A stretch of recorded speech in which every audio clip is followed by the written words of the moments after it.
Welcome to the First Unitarian Universalist Church. We are a church of open minds and loving hearts since 1866, celebrating many sources of wisdom and many spiritual paths. Your faith, your doubts, your questions, your identity are welcome here. A special welcome to visitors. We're glad you're here. If you'd like to learn more about the church or consider becoming a member, you can find information in the order of service or on our website for classes for newcomers. And mostly we hope that you feel welcome and find here a home for your soul. Now that we're in these in-between times, join us for coffee hour after the service downstairs in the Commons. Or bring your refreshments out into the courtyard for fresh air if you are more comfortable there. Today we have several guests, and so a special welcome to them. Our guest preacher is the Reverend Meg Riley. Meg is currently co-moderator of our National Unitarian Universalist Association and has served our faith tradition for many years in national leadership as the senior minister of the Church of the Larger Fellowship, an online congregation. She lives in Minneapolis, and we are grateful to have her here with us today. Our musicians are also our guests today, Nanilo,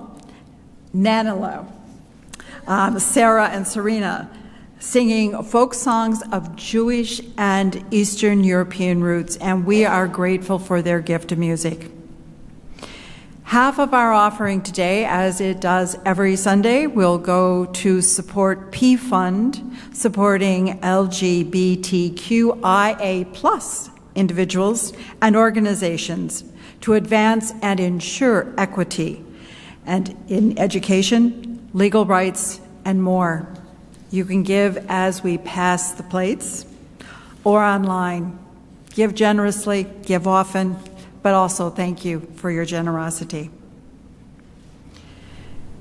Now let us enter into this time of worship with these words from our minister in the 1870s, the Reverend Eliza Tupper Wilkes.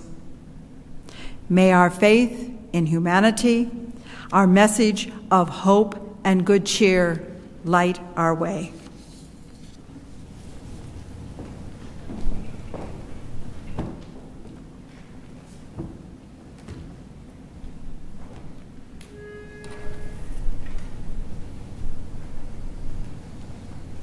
Nicht such mich, wo die Myrten grünen, gefinst mich dort nicht, mein Schatz, wo Lebenswelten bei Maschinen, dorten ist mein Ruheplatz, dorten ist mein Ruheplatz.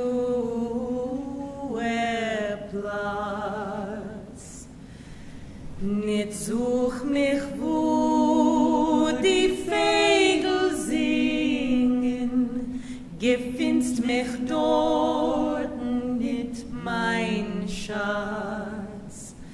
Aschklaf bin ich, wo Ketten klingen, dorten ist mein Ruheplatz, dorten ist mein Ruheplatz.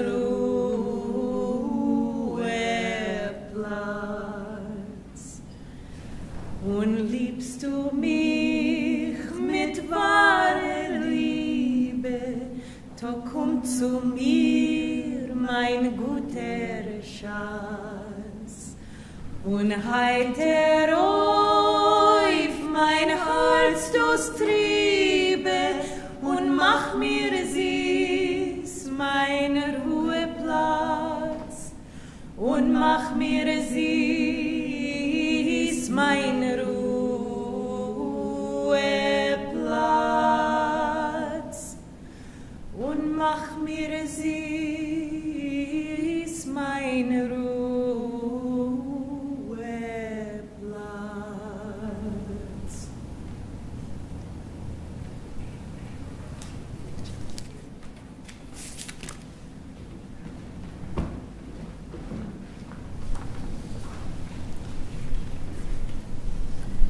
Today's chalice lighting comes from Francis Koziar.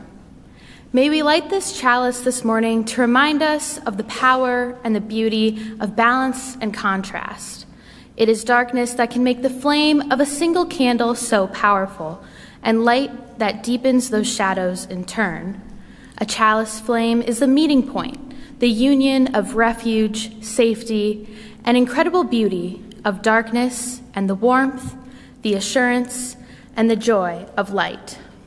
May this act of lighting our chalice this morning remind us that we are stronger together in all the complexities and the disagreements of relationship, because we are different and because we are one.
This is the time of year where we start talking about something called commencement. As many of you know, that's considered high school, college graduation. What I didn't realize until I was much older was that the word commencement actually means to begin or to start something. It feels incongruous with the fact that a graduation is the ending of something, your high school or college or whatever career. But actually, it makes a lot of sense when you think that at the end of something, there's usually a beginning. And that's what today's story is. The end is just the beginning. It's written by Mike Bender, and it's illustrated by Diana Mayo, who's actually English, by the way. The end. Yep, that's right, you read it correctly. You've reached the end of the beginning. But wait, How can a book possibly start with the end? That's ridiculous. Well, prepare to have your mind blown, because the end isn't really the end. It's just the beginning of something else. Like this beautiful sunset. It sure seems like the end of the day, right? Not so fast. You see, when the sun goes down, it's actually just the beginning of the night. And when all the snow melts at the end of winter, that just means it's the beginning of spring. And if you go to the ends of the earth, you'll actually just keep going back to the beginning, because the earth is one big circle. And if you blast off in a rocket ship, you'll reach the end of the sky, otherwise known as the beginning of outer space. And when you count, the end of one number is just the beginning of the next number, and so on, and so on, and so on, all the way to infinity, which, by the way, never ends. Even a sign that literally says dead end isn't an end at all. It's only just the beginning of whatever lies beyond it. So when you really think about it, the end is entirely endless. The end of a disagreement with someone is just the beginning of making up. And the end of a mistake, well, that's just the beginning of learning something new. And the end of being sick is just the beginning of feeling better. And the end of dinner is just the beginning of dessert.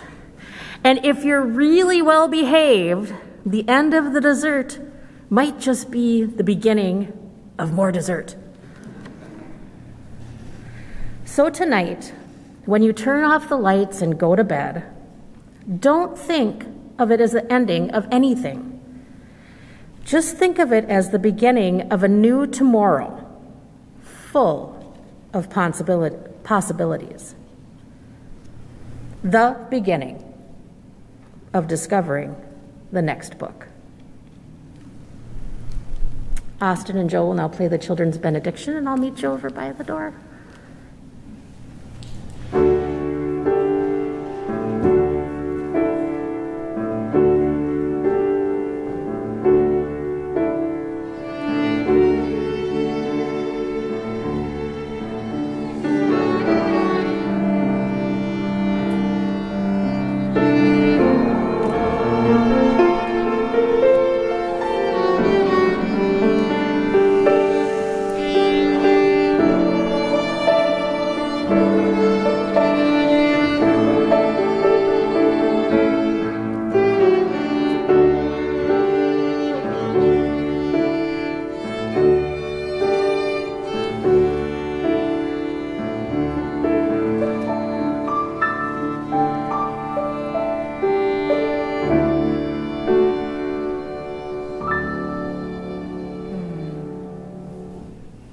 Good morning. It is good to be back with you. I invite you to settle in here as we create a place of communal caring and connection. It's our time to pause amidst the busyness of our lives, to slow down enough to consider the beauty that is here all around us, and to open a space for listening and love. Here we honor all who support us in this caring, loving, and all-inclusive ministry. We send gratitude to Jessie Finch, serving as our caring coordinator, arranging care for our members and friends in need. The members of our caring committee are wonderful examples of our compassionate community, holding us up as we go through challenging and happy times. And these last 2 years have taken a lot out of us. They have taken a lot from us. If during this time of increasing needs in our lives you are experiencing challenges, we encourage you to reach out for support and help. Many of us may need additional care, whether it be personal, pastoral care, or other assistance, and we encourage you to reach out to Reverend Luke or myself with that request. Today's flowers are shared by Gus and Trish Braga in celebration of their 12th wedding anniversary. In this community, we share pieces of our lives with one another. We do this because all people here have value. Each person's experience matters. We lift up those who are experiencing sadness, illness, or loneliness. May the strength and love in our congregation help guide you. We revel in those who are experiencing joys in their lives. May their happiness lift us all, and may their joy filter into all around them. May all of us find love, hope, joy, and healing strength in our community. Please hold Margot's stick tight in your hearts. Margot suffered a dislocated hip for the 4th time on April 27th while she was traveling in California. She is scheduled for hip revision surgery on May 23rd, and she states that this one was awful beyond words. We send love and healing strength to Margot, and cards of support would be welcome as she recovers. And Anita DeAngelis and Randy McKeeman announced the birth of their grandson, Hugo Douglas McKeeman, born on May 11th to son Leland and wife Sherry McKeeman in Anchorage, Alaska. Parents and baby are all healthy and doing well, and we celebrate them and welcome this new life to the world. Now I ask you to breathe deep the breath of life. Feel below you the earth and its ancient turning, and above you the sky and the stars shining with ancient light, holding you in this space, yourself made of earth and stars. Sit deeply here in this community of love and justice, hope and grace. Know that you are named and you are known as beloved. I invite you into this time of meditation, this time of prayer, first by sharing silence together.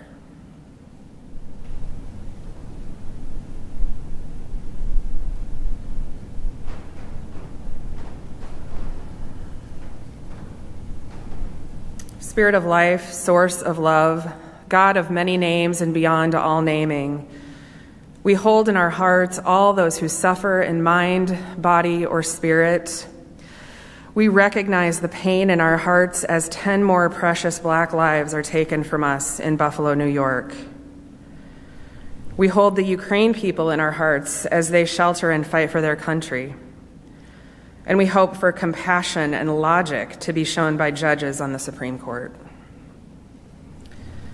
I invite you to bring the names you are holding in your heart this day, in joy or sorrow, celebration or concern, and silently or aloud now in this time to speak their names.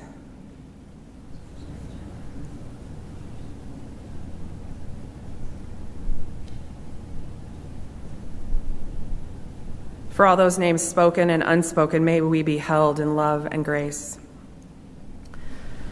These words of meditation come from Dana Warsnop.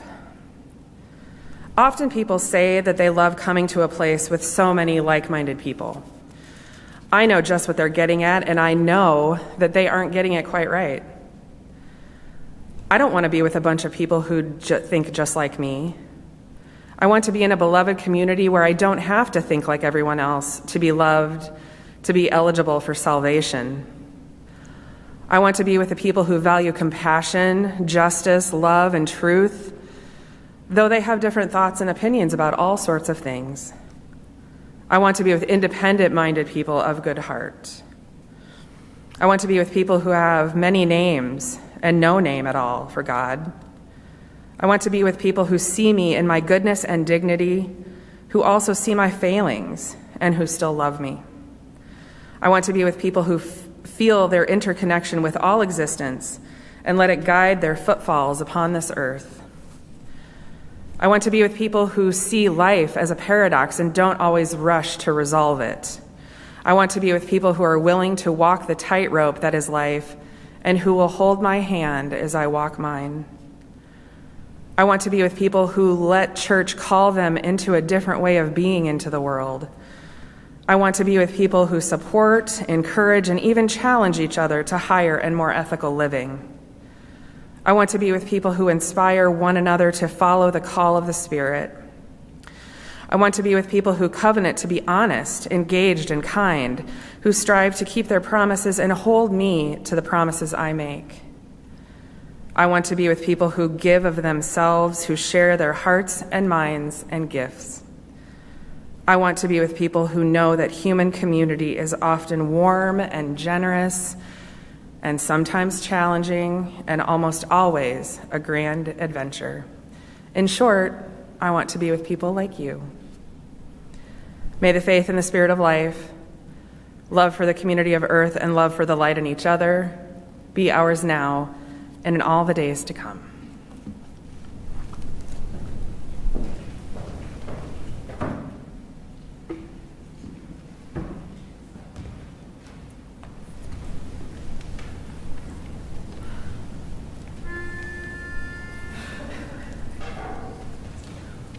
Euer Herz sich ein, meine liebe Menschen. Euer Herz sich ein, als in der Zieh mein treurig Liedl. Fin wannen nimmt sich, sucht mir als a Größen, weitig, in as a kleinem Fiedel. Fin wannen nimmt sich, sucht mir as a Größen, weitig, in as a kleinem Fiedel. Euer Herz sich ein, meine liebe Menschen. Euer Herz sich ein, als in der Zieh mein treurig Liedl. Fin wannen nimmt sich, sucht mir as a Größen, weitig, in as a kleinem Fiedel. Fin wannen nimmt sich, sucht mir as a Größen, weitig, in as a kleinem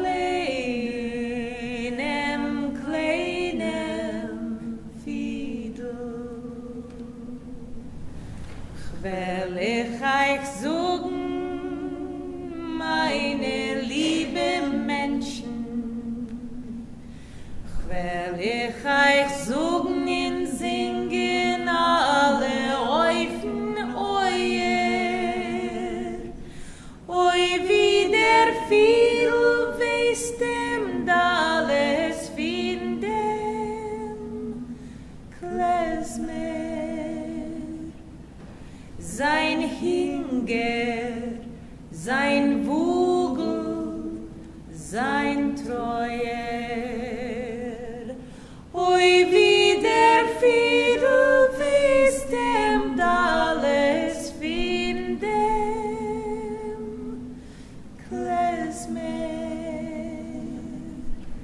Sein Hinger, sein Wugel, sein Treuer.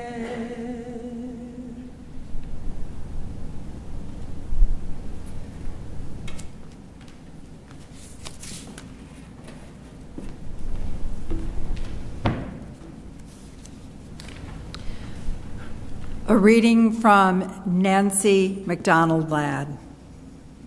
After the good news. The transformation of institutions, theologies, and self-understanding is profoundly difficult. It proceeds at a pace at which trust is built and not faster. It is the work of ministry and it is deeply and profoundly pastoral in nature.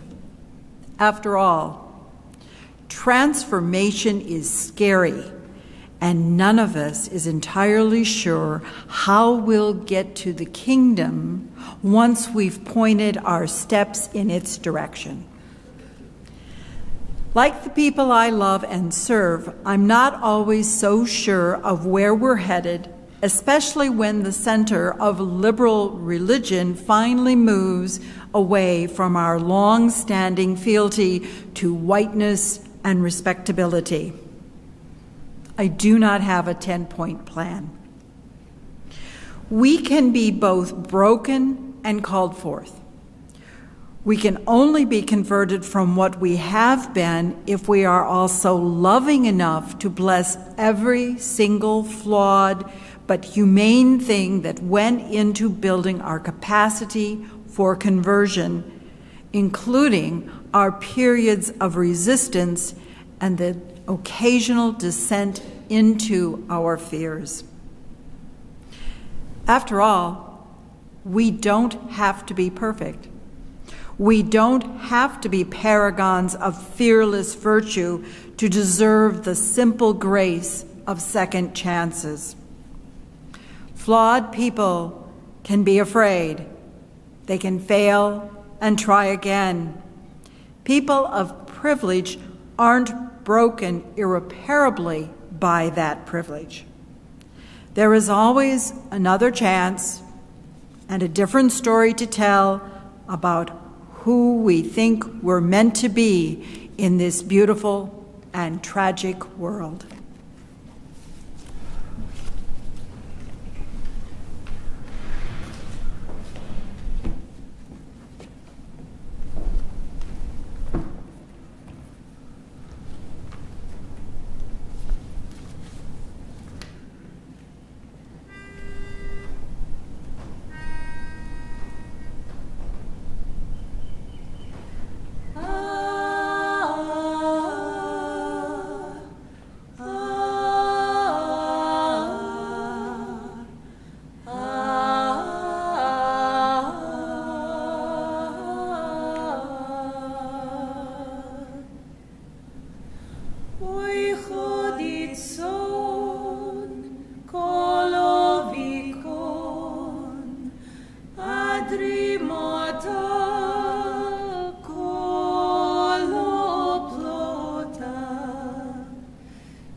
Dit non capudes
Thank you for that beautiful music.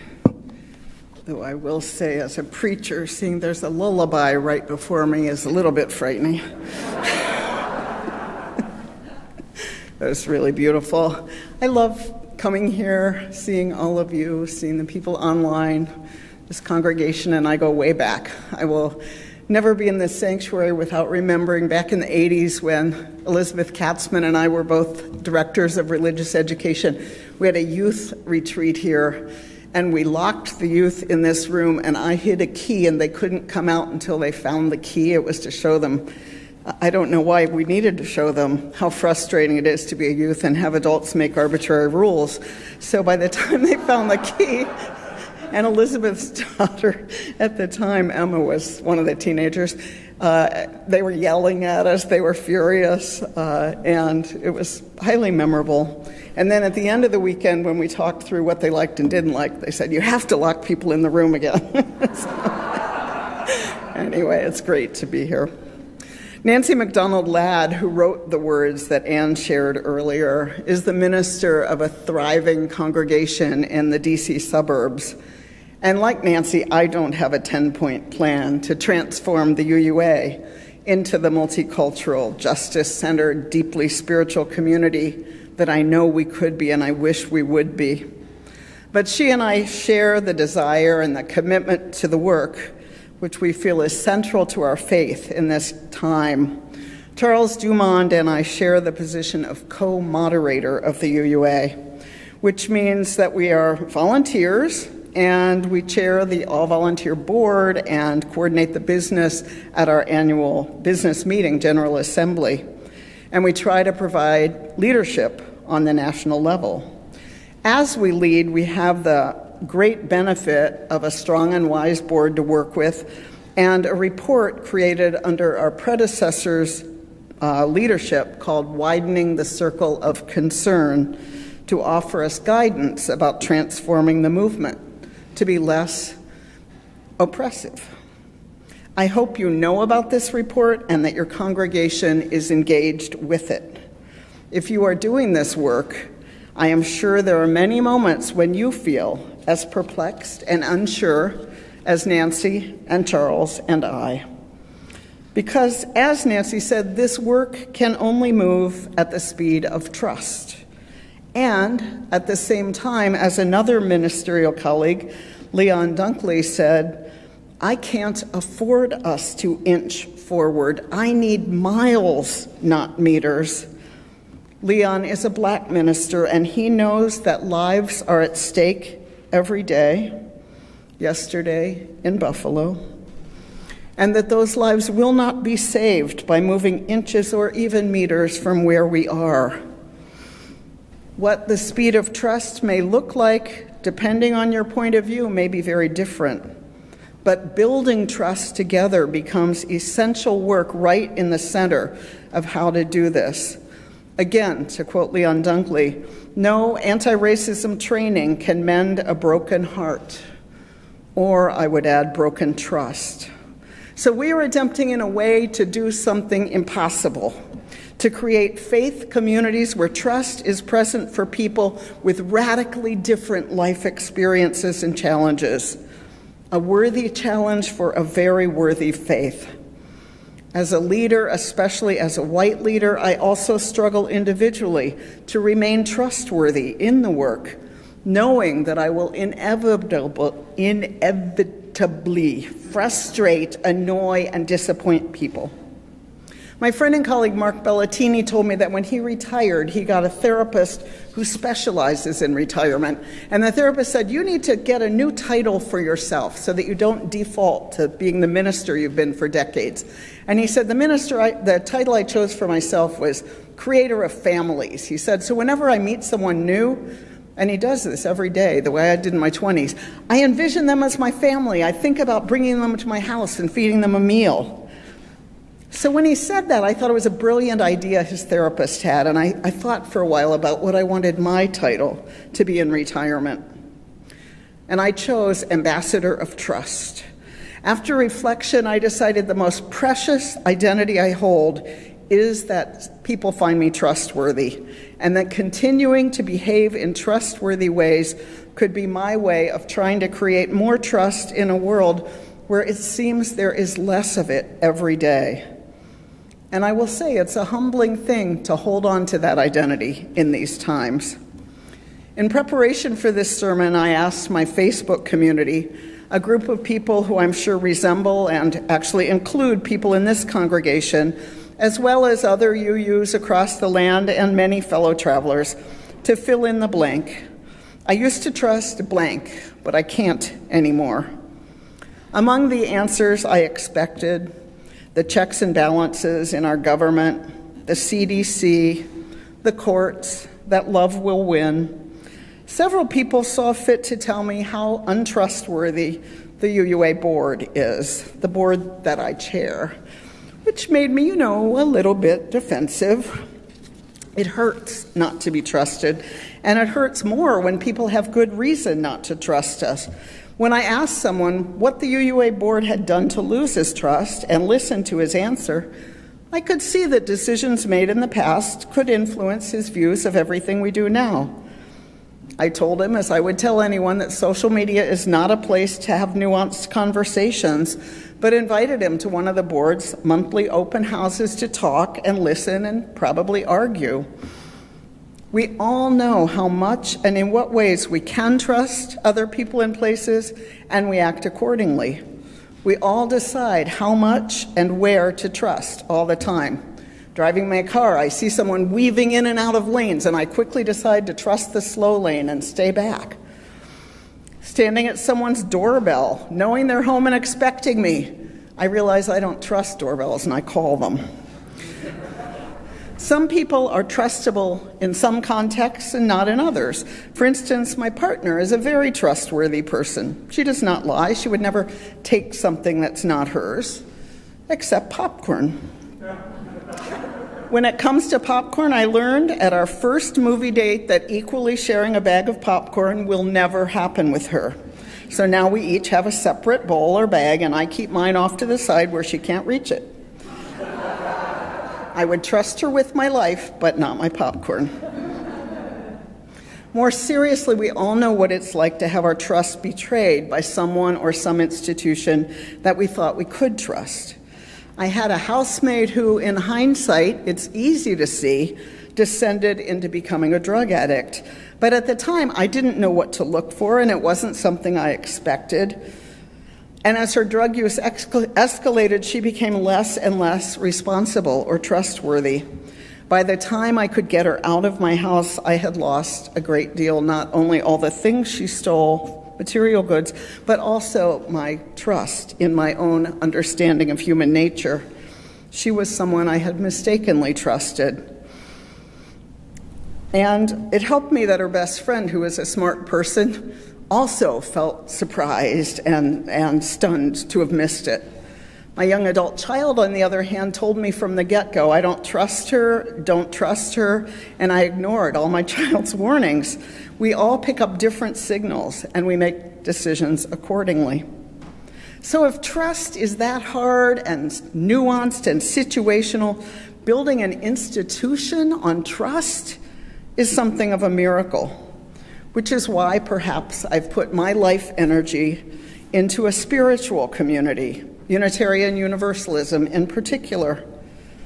Aren't we the ones who have a shot at creating miracles? We've all been experiencing this time when other institutions we perhaps once thought were trustworthy demonstrate to us that they are not. When videos over and over contradict the word of police officers, when the Supreme Court acts in blatantly partisan ways, when election officials who have long worked together as Democrats and Republicans are suddenly having their jobs taken away by blatantly biased appointees, when the CDC gives recommendations that appear to be more in keeping with public opinion than science, there is little left to trust. And when I Google books on trust, what I get is a long list of books for corporations about how to create a culture of trust in your corporation. And the thing is, And we know this, that the explicit goal of corporations, unless there be corporations, is profit. And the minute trust is not profitable, it will be tossed aside for whatever is. We know that. I was formerly the senior minister, as was mentioned, at a UU congregation called the Church of the Larger Fellowship. We were online before COVID. A church without walls. We had prisoners. We had people all over the world. For a while on our board, we had a man who was the head of software at Google and then at SpaceX. As he was leaving our board, he said to us, "This congregation has something that the corporations I work for find more precious than anything else and contort themselves trying to earn: people's trust." I remember how surprised I was when he said that. After all, we were constantly scrapping around for little bits of money and credibility and ways to reach people, and nothing either Google or SpaceX, think Elon Musk, ever did made me think they wanted to earn my trust, though I'm sure they wanted to profit from it. But what we did have was direct, consistent, and honest relationships with people. I don't know much about how to have trust, but I know that an easy way not to have it or to kill it is to have no relationship with people, or to lie to people, or to not listen to them with open ears, even when they say painful things. We need to be able to pick up the phone and call someone or ask them difficult questions and listen to their point of view. That's why the UUA board has open houses every month, to hear from people, to listen to what's on your minds, to share what we know. That's why I say yes when so many individuals want to talk to me. Even if I know, all I'll be able to do is refer them to someone who knows more than I do. That's why this volunteer job is so time-consuming, and the volunteer board members are all so tired. The work would be impossible anyway, and then there is this particular time of imbalance, of insecurity, of change, and loss of control from so many directions. We're in a time of profound not knowing who or what is happening or will happen, not knowing what to expect as some people rush towards what is called back to normal, only to find that normal has gone down the river. Linda Hogan writes this in her novel, Power. "The wet air curls against me as I sit in the boat without seeing through the fog. I'm without my bearings, lost between the elements of air and water. It happens this way that sometimes when a person sits on a boat surrounded by water and fog so thick, so deep, there is dizziness. It seems the boat has turned over and is rising, moving upward through the sky like a vanishing cloud. Or it descends to new depths in the world beneath, as if to fall into underground rivers and be carried away. Without her bearings, this person loses her place in the world. She must sit still without panic and wait for a glimpse of something to emerge from the fog. Maybe there will be a clearing through which a tree branch is seen, or a shard of blue sky, a hole in fog that is an open place. Or it might be a wading bird that appears out of the thick whiteness, and since its feet touch bottom, you can tell which way is up and which down. You can tell where gravity lives. Then and only then can you believe there is something solid in the world. And so," she says, "I sit here in fog and air and wait for something to become visible." When you sit and wait now, what becomes visible to you? What is solid in the world, this changing world? What orients you? For me, it is the values I hold, some of which are expressed in our UU principles, which are in beautiful art downstairs: compassion and equity and justice and interdependence and people's inherent worth and dignity. Values which we live out imperfectly, but which still call me to be the person I want to be. These principles give me my bearings, help me to know which way is up, which way is down, and the people who struggle with me to live them out bring companionship for my journey, even in all of our imperfection.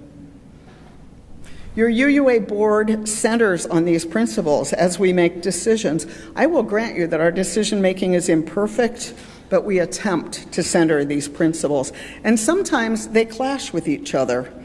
We can have compassion for the difficulty of someone's spiritual growth and still see that the place where they are stuck is hurtful to other people now. So what does it mean for a board like the UUA's to move at the speed of trust? Whose trust? I'm sure that your own congregation struggles with this too. We all do. Younger people often want to move more quickly and take more radical actions, whereas older people want to consider any move very carefully. People of color may say change needs to happen in miles, not meters, as Leon does, and some white people might need to be convinced that there's anything amiss with the way it's always been done, that we need to move even an inch.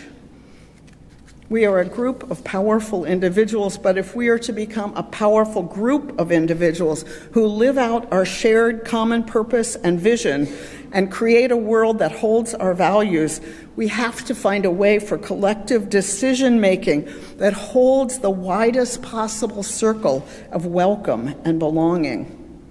Right now, the UUA is re-examining our common purpose and our principles and purposes. That's part of our bylaws, that we do that regularly. We are a living tradition. Article 2 of our bylaws, I didn't know this till I was moderator, includes the UUA principles and purposes. Whether we think those belong in the bylaws or not is another question.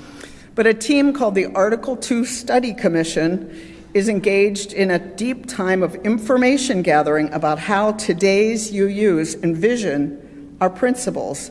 And while my 25-year-old says that by the time I get the name Article 2 Study Commission out of my mouth, they have fallen asleep because it is so boring, I will tell you, this is the juiciest work going on in our movement right now.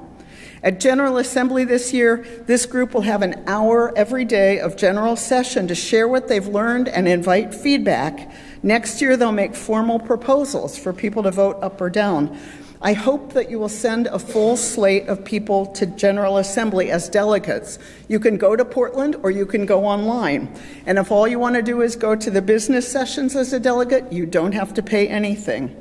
Other parts of the General Assembly require paid registration. But whether or not you go, I hope you'll look at these materials as a congregation, talk about them, offer your opinions, process who we are, and not just say later that you couldn't trust us because we left you out. I believe that our faith matters, that it can save lives, that it has never mattered more than it does now. Do you? What will you sacrifice for it? I signed on for a demanding 5-year volunteer gig because I love this faith and because I want us to become our mightiest self. How about you? What will you do? Will you be a delegate at General Assembly and contribute to the conversation? Will you take a more active role here in this congregation, teach young ones about how to live worthy lives in times when voices coming at them contradict our values from all sides? Will you take a risk and speak up when racist or transphobic or otherwise oppressive things are said and done, even by people you love? What will you do to be trustworthy, to build more trust in the world, to become your own kind of ambassador of trust?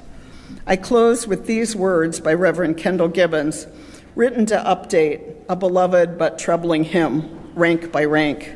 She wrote, "As we dream, so shall we dare, hands to service, hearts to prayer. Clouds of witness call us on, that a nobler day may dawn." Amen, and may it be so. We're going to sing Wo Ya Ya, hymn 1020.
benediction is from Steve Charleston's book, Ladder to the Light, and Indigenous Elders' Meditations on Hope and Courage.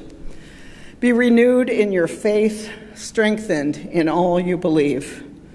Be blessed in your spirit, lifted up once more to do what your heart tells you is your calling. See the vision that once inspired you glow again. Be renewed in your faith, strengthened in all you believe.